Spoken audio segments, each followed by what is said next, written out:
Hindi literature. Students, Hindi literature में previous class में मैंने आपको सब्जेक्ट एनरिचमेंट का पार्ट 12 बोल का मोल पढ़ाया था और आज हम इस पार्ट के अभ्यास प्रश्न करेंगे। तो स्टूडेंट्स, अभ्यास प्रश्न करने से पहले आइए जानते हैं कि हमने इस पार्ट में क्या पढ़ा था। तो स्टूडेंट्स, इस पार्ट में वाणी के महत्व के बारे में बताया गया है और यहाँ पर एक कहानी दी गई है जिसके माध्यम से आपको यह समझ में आ जाएगा कि वाणी का हमारे लिए क्या महत्व है।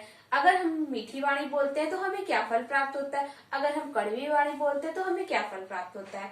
तो स्टूडेंट्स, एक बूढ़ा आदमी था, उसके 3 पुत्र थे और तीनों ही एकदम अलग थे। उनका व्यवहार, उनकी बोलचाल की भाषा सभी कुछ एक दूसरे से मेल नहीं खाते थे। वह चारों एक बार एक लंबी यात्रा पर जाते हैं और यात्रा इतनी लंबी होती है कि उनके पास जो भी खाने की वस्तुएं थी, धन था, वो सभी समाप्त हो जाता है। तो वो लोग थक कर एक पेड़ के नीचे बैठ जाते हैं। तभी उन्हें एक व्यापारी आता हुआ दिखाई पड़ता है और वह बैलगाड़ी से रहता है और उस बैलगाड़ी में तरह तरह के पकवान और मिठाइयां रहती हैं और उन पकवानों और मिठाइयों की सुगंध उन चारों व्यक्तियों तक आती है। तो उनमें जो बूढ़ा आदमी रहता है वह अपने पुत्रों से कहता है कि जाओ उस व्यापारी के पास, उससे कुछ मांगो खाने के लिए, शायद उसे दया आ जाए और वह कुछ हमें खाने के लिए दे दे। तो बड़ा बेटा जाता है और बोलता है, ओ व्यापारी, तू इतना माल कहाँ ले जा रहा है, हमें भी कुछ खाने के लिए दे दे। और वह इस तरह बोलता है।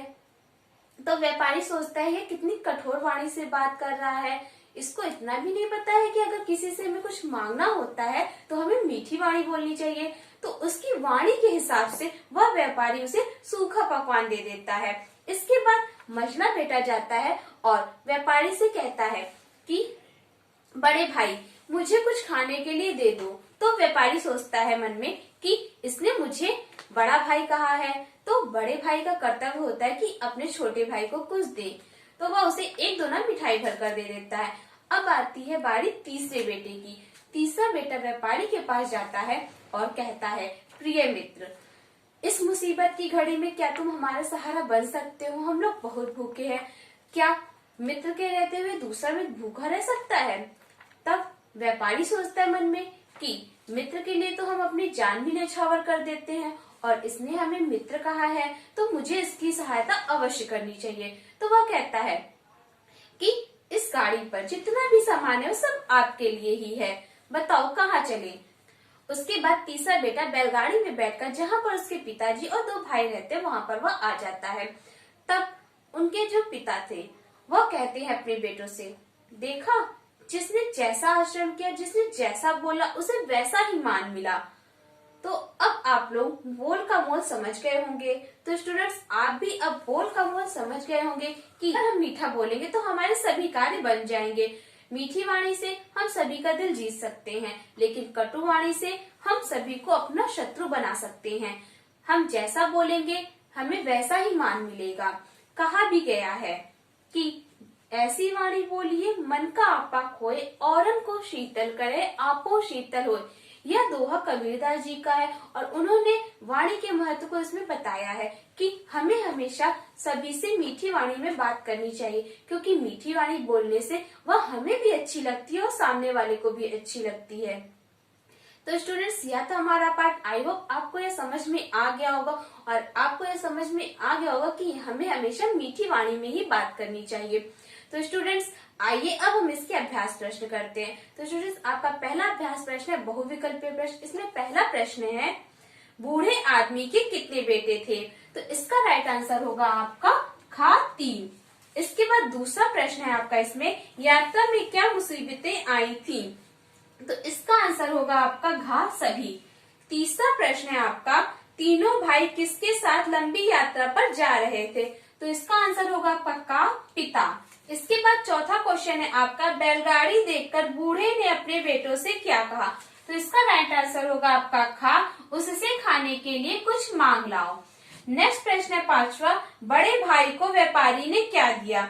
तो इसका आंसर होगा आपका खा, सूखा पकवान। इसके बाद छठा प्रश्न है आपका, व्यापारी ने किस भाई को बैलगाड़ी में लदा सारा सामान देने की बात कही? तो इसका राइट आंसर होगा आपका गा, छोटे भाई। इसके बाद सातवां प्रश्न है आपका, छोटे भाई ने व्यापारी को क्या कहकर संबोधित किया?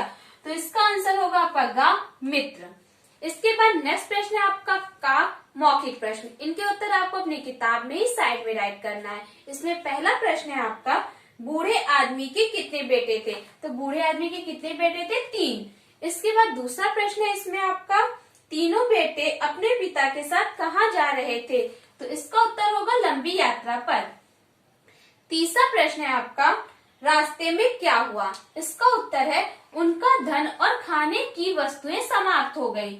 इसके बाद नेक्स्ट प्रश्न है चौथा, व्यापारी की बैलगाड़ी में क्या लदा हुआ था? तो इसका उत्तर है तरह तरह के पकवान और मिठाइयाँ। इसके बाद इसमें पांचवा प्रश्न है आपका हमारे सभी काम कैसे बन सकते हैं? इसका उत्तर है मीठी वाणी बोलने से। तो स्टूडेंट्स इसके बाद नेक्स्ट प्रश्न है आपका खा नीचे दिए प्रश्नों के उत्तर लिखो। तो इनके उत्तर भी आप अपनी किताब में साइड में राइट कर लीजिए या फिर आप इन्हें अपनी होमवर्क कॉपी में भी राइट कर सकते हैं। इसमें पहला प्रश्न है आपका बूढ़े आदमी के बेटे कैसे थे? इसका उत्तर है बूढ़े आदमी के बेटे बोलचाल तथा आचरण में एक समान नहीं थे, यानी वह बोलचाल और आचरण में बिल्कुल ही अलग थे एक दूसरे से। नेक्स्ट प्रश्न है आपका दूसरा, व्यापारी कहाँ जा रहा था? इसका उत्तर है आपका व्यापारी मेले में जा रहा था।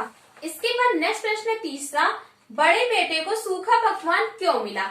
इसका उत्तर है आपका बड़े बेटे को सूखा पकवान इसलिए मिला क्योंकि उसने व्यापारी से कठोर वाणी में खाने के लिए मांगा था, इसीलिए उसे सूखा पकवान प्राप्त हुआ।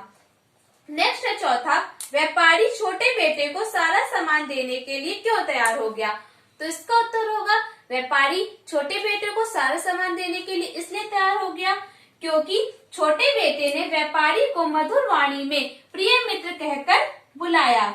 इसके बाद इसमें पांचवा प्रश्न है आपका इस कहानी से क्या शिक्षा मिलती है? तो स्टूडेंट इस कहानी से हमें क्या शिक्षा मिलती है कि हमें हमेशा मीठी वाणी में ही बात करनी चाहिए। इसका उत्तर है इस कहानी से हमें सभी से मीठी वाणी में बोलने की शिक्षा मिलती है। तो स्टूडेंट्स ये थे हमारे प्रश्न उत्तर। इसके बाद नेक्स्ट प्रश्न है आपका इसमें गा पाठ के अनुसार सही कथनों पर ठीक और गलत कथनों पर गलत का चिन्ह लगाओ। तो इसमें पहला है आपका पिता ने पुत्र को समझाने की कोशिश नहीं की, उन्होंने इसे समझाने की कोशिश की थी। तो यहाँ पर क्या होगा हमारा गलत होगा। दूसरा है चारों मिलकर एक लंबी यात्रा पर गए, तो यह कथन क्या है? सही है, तो यहाँ पर सही का निशान होगा। तीसरा है बैलगाड़ी में भूसा भरा हुआ था, तो यह कथन गलत है। नेक्स्ट है पहले लड़के ने मीठा बोला, यह कथन भी गलत है, वह तो कठोर वाणी में बोला था।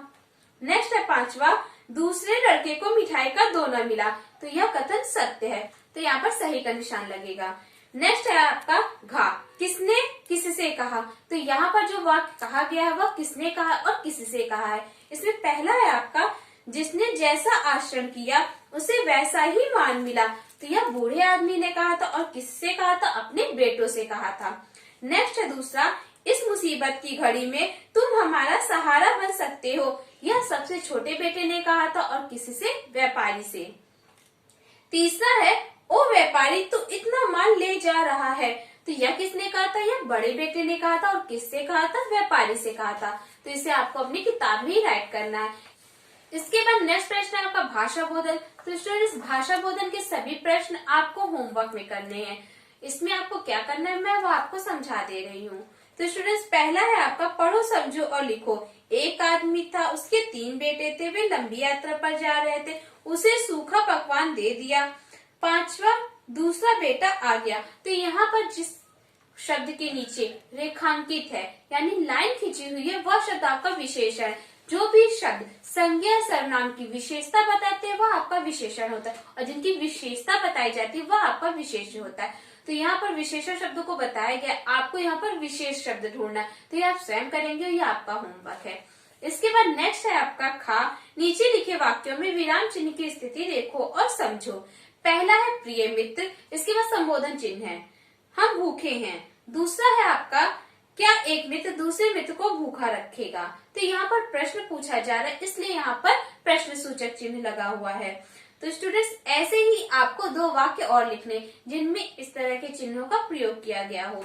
इसके बाद नेक्स्ट प्रश्न है आपका गा वाक्य बनाओ। तो यहाँ पर जो शब्द दिए गए हैं उनका आपको वाक्य प्रयोग करना है और वाक्य प्रयोग में आपके यही शब्द आने चाहिए। इसके बाद नेक्स्ट प्रश्न है इसमें आपका घा विलोम शब्द लिखो। तो यहाँ पर जो शब्द दिए गए उनके आपको विलोम शब्द लिखना है। तो स्टूडेंट्स आई होप आपको यह समझ में आ गया होगा। तो स्टूडेंट्स आज का आपका क्लास वर्क है आपको अपनी किताब के सभी प्रश्न क्लास वर्क में करने हैं, यानी किताब में जितने भी अभ्यास प्रश्न हैं उन्हें आपको किताब में करना है। और आपका होमवर्क है भाषा बोधन और साथ ही साथ मौखिक प्रश्नों के उत्तर याद करके आपको उसे भी होमवर्क में राइट करना है। तो स्टूडेंट्स आपका होमवर्क क्या है और क्लास वर्क क्या है, आप इसे अच्छे से नोट कर लीजिए, वही आप होमवर्क और क्लास वर्क में सेंड करिएगा।